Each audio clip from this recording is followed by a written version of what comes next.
motoristas de veículos de emergência aguardam sessão do Congresso Nacional para obter uma resposta sobre a regulamentação da atividade. Um projeto aprovado na Câmara, que regulamenta a profissão, foi vetado integralmente pela Presidência da República. A presidente Dilma argumentou que o projeto poderia onerar os pequenos municípios e também comprometer o princípio da isonomia em relação aos outros motoristas. Nessa edição do Palavra Aberta, nós vamos conversar com o autor do projeto, o deputado Dr. Ubiali, do PSB de São Paulo. Ele vai explicar como estão as negociações para que o veto ao projeto seja derrubado. O programa Palavra Aberta é uma produção conjunta da TV e da Rádio Câmara.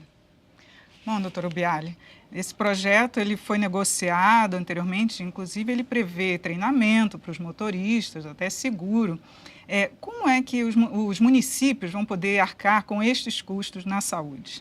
Bom, antes de falar do gasto que o município poderia ter, eu acho que é importante dizer que hoje esses motoristas já fazem um trabalho excelente. Eles buscam atender as emergências, dirigem ambulâncias, SAMU e várias unidades com muita propriedade. Só que eles não são reconhecidos como um motorista diferenciado. Eles são valorizados como um motorista comum. E você não pode ter até isonomia salarial se você tem uma pessoa diferenciada naquela função, que foi preparada para aquela função, que teve treinamento para aquela função. Então, nós entendemos que isso era o principal, ter um profissional qualificado para proteger a vida e não piorar a vida de quem já está com ela vulnerabilizada naquele momento. E isso daria uma pequena diferença no salário, mas eu acho que como preservar a vida e eventuais sequelas que poderiam ser agravadas por um profissional não tão habilidoso naquilo que está fazendo, eu acho que seria muito pior do que o gasto que seria a mais com esse profissional. E o projeto prevê, assim, como é que seriam as exigências para esse motorista? Inicialmente o projeto tinha várias previsões e que fazia com que fosse uma categoria muito bem diferenciada. A gente previa, por exemplo, que a pessoa tivesse ensino médio, tivesse um treinamento, que esse treinamento fosse contínuo, não fosse somente treinou e pronto, está pronto, não, que ele fosse reciclado periodicamente, que tivesse suporte psicológico, porque as situações são, às vezes, tão traumatizantes que o próprio motorista se envolve emocionalmente com aquela situação. Então, era preciso que tivesse esse tipo de suporte para ele. E isso realmente daria um custo um pouco maior. Mas a gente não pode ficar preocupado com o custo. Se você vai valorizar a vida em cima de custo, quanto vale uma vida? Você teria que precificar uma vida, e nós não temos como precificar uma vida. Vida é vida, ela só é única para você, pelo menos nessa existência. Então você tem que tê-la com todos os recursos disponíveis para que ela possa ser valorizada e preservada. Agora, o que o senhor atribui esse veto, já que o projeto tinha sido negociado? Na verdade, o projeto foi tão negociado que, no final, ele não atendia completamente a tudo aquilo que a gente queria. Perdeu-se muito para que ele pudesse ser aprovado. Mas era um começo, era assim que a gente entendia. O veto foi um engano do governo, na minha opinião. O governo errou profundamente, até pelos seus argumentos. Quando você vê os argumentos que eles elencaram como sendo motivo pelo qual a presidenta Dilma vetou, você vê que não há sentido naquela argumentação. As prefeituras, por exemplo, o projeto final, recurso, o projeto final ele era diferente do projeto inicial. E a argumentação do veto era no projeto inicial e não no projeto final. Agora, eu entendo que aqui é uma casa de política. Há muitas forças políticas e havia forças políticas contrárias, não de prefeitura, não de sustentabilidade, mas de política sindical e outras forças assim. É isso que atrapalhou o projeto, na minha opinião.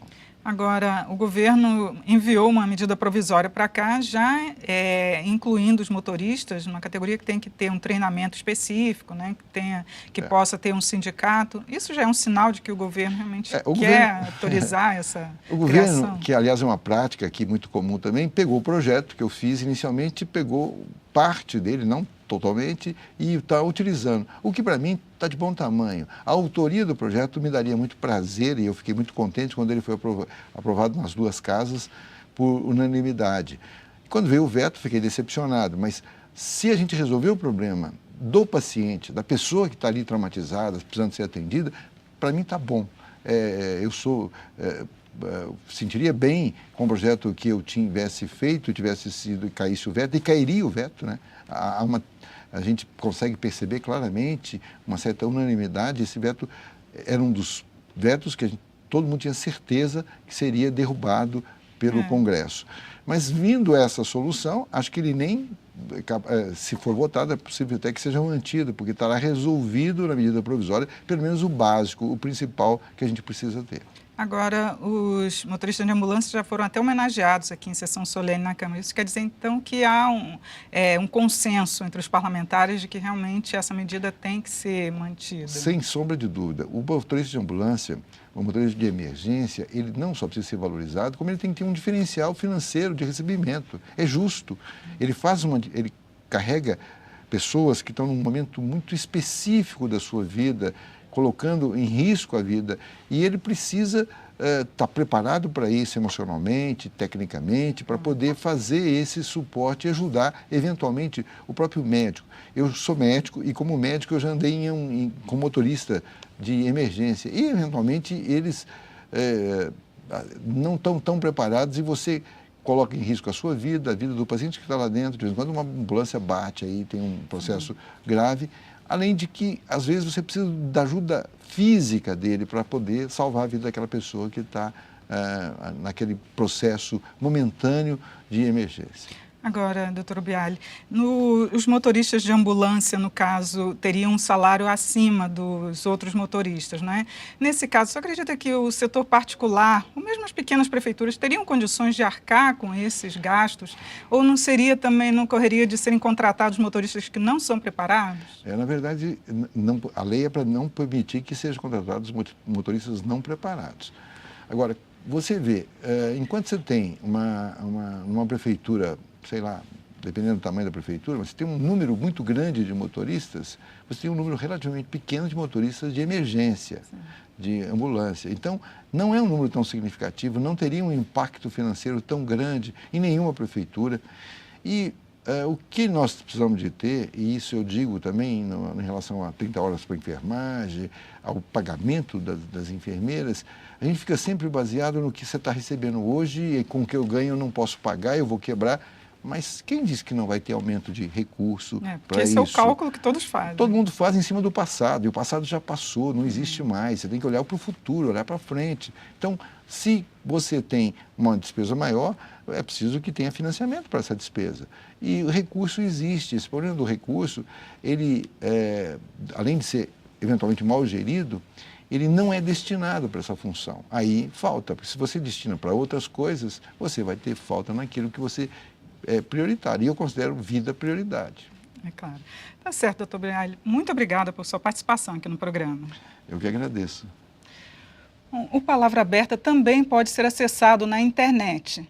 É no site www.noticias.câmara.leg.br. Eu sou Regina Assunção e agradeço a sua audiência. Até a próxima.